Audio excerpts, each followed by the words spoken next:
Was it 19, 20,000 that showed up tonight? Thank you. They just propel our guys to a different level.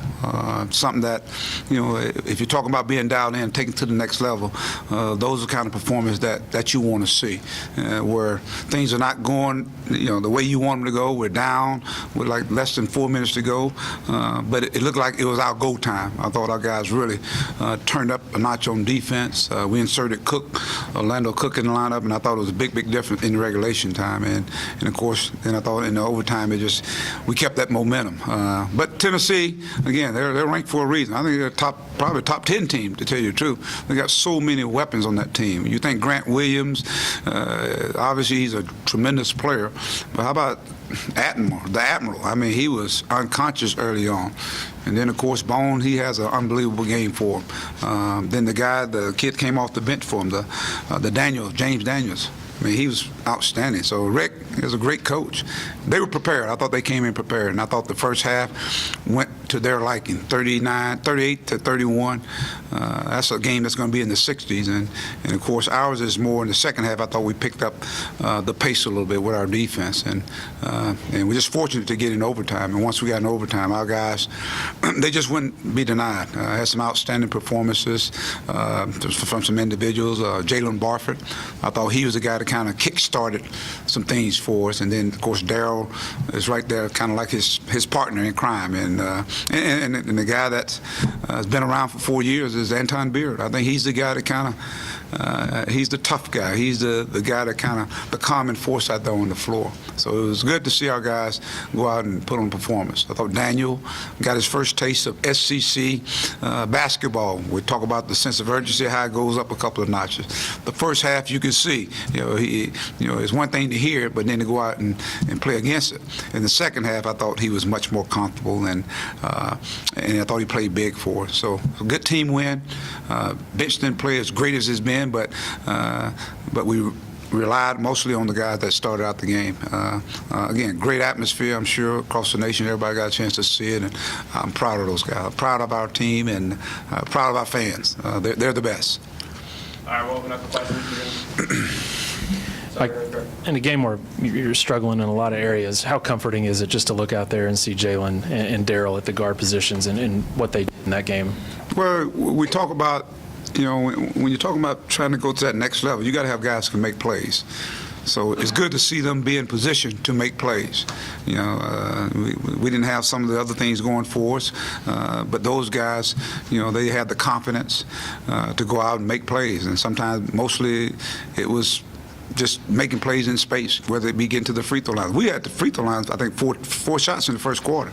And we end up, that's being the difference in the game. And we didn't shoot as good as I think we're capable of shooting. And it almost came back to haunt us.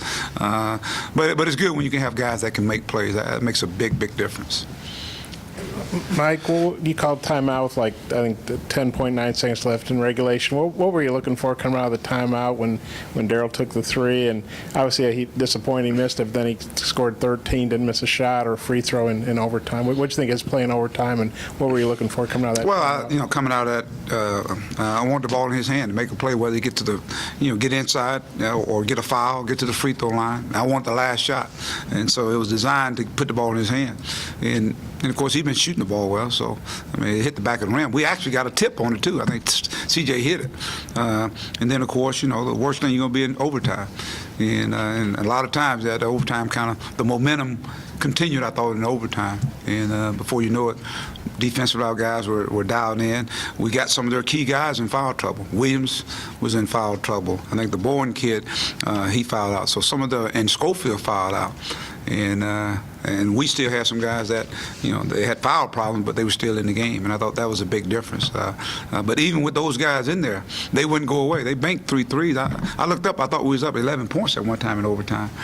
And before you know it, they cut it to 2 points. But in these kind of games, you just want to find a way to win, and we did, whether it be in overtime or you just want to be on the right side of that column. And the fact that Darryl scored 13 in OT, in 5 minutes he scored 13 points. What did you think how he took over in overtime? Well, that's Darryl Macon. We've seen him do that. We've seen him; he's capable of doing that. And I thought, our guys did a good job of really going through him. and some of it was on an open floor. Guys making plays for him, and others didn't get to the free throw line. We saw the same thing with Jalen Barford. I think he went on a run. We talk about games and runs, but we got some individuals can go on runs, and so it's good to see, and that just tells you what kind of player he is. He's a very, very capable player, and he's getting better. I think that's what it says, Bob. You talked about the second half that Gafford had. How big was that for guys like Jalen and Darrell to help open things up for them? I thought it was big. I thought that was the big part of it. I didn't think we did a good job of going inside. I thought we relied on the perimeter, and therefore sometimes it just seemed like we didn't have that crisp ball movement that we normally had. But once we start going inside, it started putting their people in foul trouble, and before you know it, boom, boom, we're in the 1-on-1. So it was a big difference when you can have a presence out there and allow those guys to get in space and make plays for not only themselves, but dropping off plays for guys to score. What adjustments were made to cut down the turnovers? I think you had 9 in the first half and just 3 the rest of the game. We've been playing, like I said, I just thought the nerves were going. Some of the passes we were making, we were making a long pass to Anton Beer like it's an alley-oop for him. And I think Darius had like 3. So it was just a combination of some individuals. I just thought the nerves were going early on. And Tennessee, to their credit, they're a good defensive team. And they were making shots, and I thought it energized their defense. That seemed like we only got one shot, in that first half. But in the second half, I thought it was a little different. Yeah, Mike Cook only played 13 minutes, but you had him in there at the end of regulation and the overtime. What was he doing? Maybe that doesn't show up in the box score that you liked, and what was the reason you decided to go with him there? Well, I kind of completely forgot him in the first half, and that's all I've been talking about him, because his play dictates he needs to be out there on the floor, because I think he's a guy that does all the little things, whether it be screening to get guys open, popping out to get the ball to reverse it, fixing things on defense. He can guard a guard, he can guard a forward, and if he don't get a rebound, he gonna knock it out. He gonna do something, and he plays with that edge that I like. And so I think he just he's one of those glue guys to make everybody else better, and I think he can play in big moments. He's experienced, so I like his experience, and we'll see him out there a whole lot more. I just thought we were in a much better flow with him out there on the floor. Mike, I think y'all shut down Bowden from the three-point line. What was the focus there, and how'd y'all do it? Well, this guy was shooting 60-some% from the line, and we wanted to make sure he had to play defense on one side of it, but at the same time we identified him where he was and made him a driver. I think that was the key: make him a driver, make him a facilitator, because he's a guy that he's shooting it, and then of course now it leaves other guys open. At the Admiral, he's scoring. The James kid, the Daniel kid, he made some tough shots, and like I said, the Turner kid, they made some shots going down the stretch. But again, it's the game is 20 minutes, not 40. It's not, well, today I always say it's 40 minutes, but it was 45 minutes, and to see some guys, the minutes they played, that was, I think Darrell played 41, Anton played 42.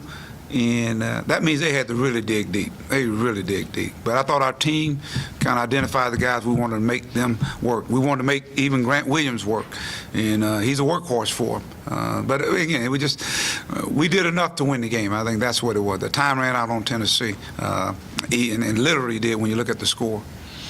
Mike, you guys were down almost the entire game in regulation, but did you guys have a feeling, hey, we're at home, we're going to find a way, or just kind of what were you thinking when Tennessee, they seemed to answer everything you guys did, they had an answer until the last, 3 minutes or so? Well, you can see us surging every time. We get right there at a point, and then we'll miss a layup, or we'll not get a rebound or a loose ball, and then allow them to make those plays that you talked about. So I thought we kept coming, and we kept coming, and then eventually we got over the hump, and because of our defense, and then we took the lead. It went back and forth there right till we got in overtime, and we ended up with the last shot. Our deal is not over. The game's not over till it says 0-0 on the clock, Bob. So we know we're a team that can really score in bunches.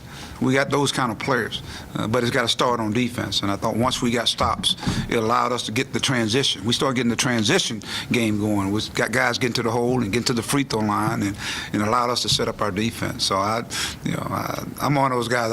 I've seen so many games that can turn. You think 40 is just like with 40 seconds to go in the game. We're up. I think it was almost 30 something. Maybe we're up 11 points.